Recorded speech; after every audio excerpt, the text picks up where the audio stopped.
Today I'm going to show you how to take a PDF document and transform it to a JPEG so that you can put it into a Google Slide, and then students will be able to complete the PDF assignment without you having to change anything. So the website we're going to use is called PDF Candy. PDF Candy is a great resource for anything to do with PDF. So it's a free online PDF editor. You can delete pages, split pages, you can lock, unlock, lots of different options here. But we're just going to focus on this one, PDF to JPEG. So you click on the button and then you're going to add your files here. So I have actually already downloaded my file and I've put it on my desktop. So I'm just going to drag it over here.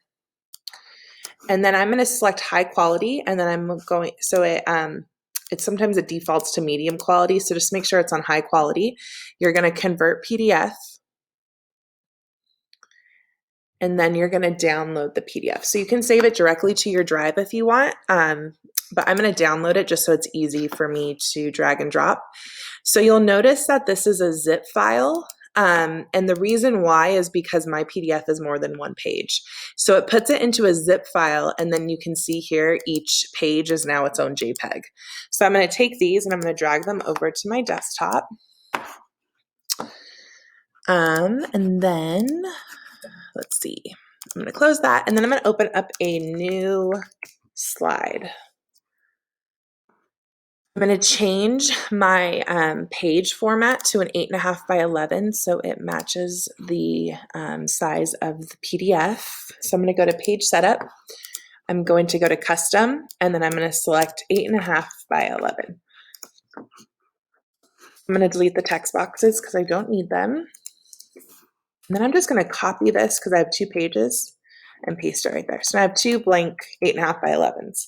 So now I'm going to add my JPEG image to the background. To do that, you're going to go up here to background, choose image, and then you're just going to drag over your first image.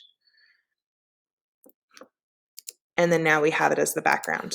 Then you're going to go to your second page and you're going to do the same thing. Where did my other guy go? Okay, it's over there. So I'm going to go to background. I'm going to go to choose image. I'm going to drag over my second page. And then now my second page is in there, okay?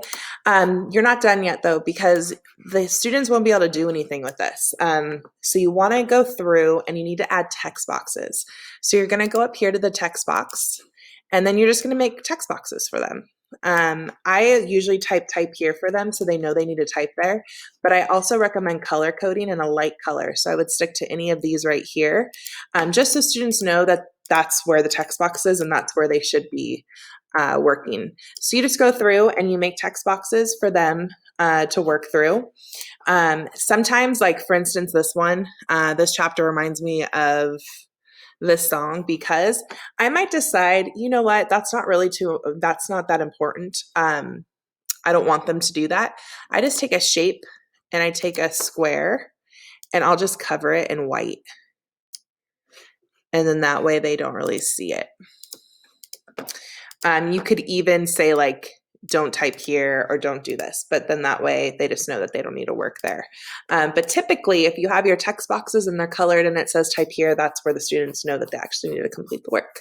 And that is how you easily take a PDF and turn it into a Google slide that your students can work in.